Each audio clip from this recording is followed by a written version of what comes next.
I was the City of Asheville's first downtown development director, and it was literally at a time when there was yellow tape almost on every building around town. It was very lonely in downtown, let me assure you. And we had just passed a referendum that had failed, which was to build a mall in the center of downtown and remove really basically the heart of downtown for this mall. And I was asked, the city manager was Ken Michael Love. He said, I want you to have breakfast every day of the week, one day with one side, one day with another. I want you to bring me the first downtown commission and a chairman. And we did it.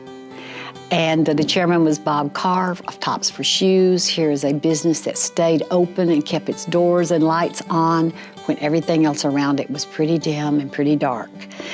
And the folks that had worked hard to defeat the referendum turned right around and rolled up their sleeves and did the hard work of helping make downtown a National Historic District, protecting its wonderful architecture, and beginning that long trip back to where you see it now, where you can hardly walk down the street unless you have to walk sideways. Becky's a very genuine person, and she's very caring, and she's transparent in her love of the people and of the region.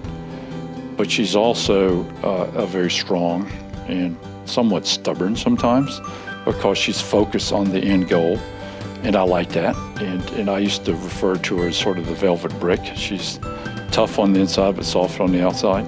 I've thought a lot about the quality of tourism in Western North Carolina. I have a lot of people question and say, why were you not like your neighbors across the mountain? Or why are you not like a beachfront? Or why are you not? And I think about the Cecils and how they managed and held their private property as a major tourism venue. I think about Chimney Rock Park, which was privately owned. I think about Grandfather Mountain, which was privately owned.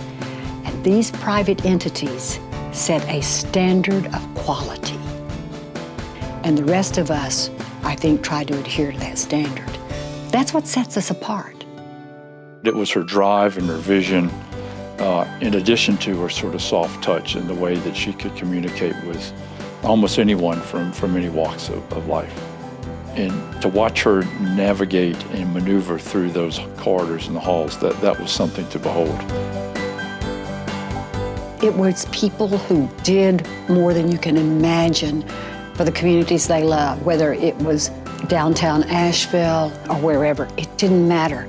Citizens never ceased to amaze me.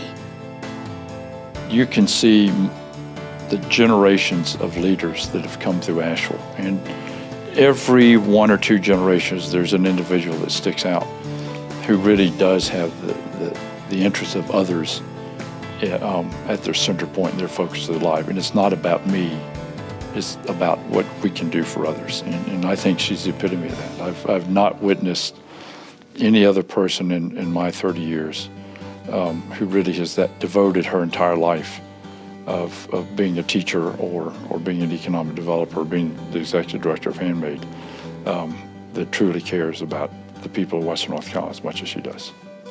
It was a joyous time. Citizens and this region rediscovered again and again and again how much we are graced and gifted with.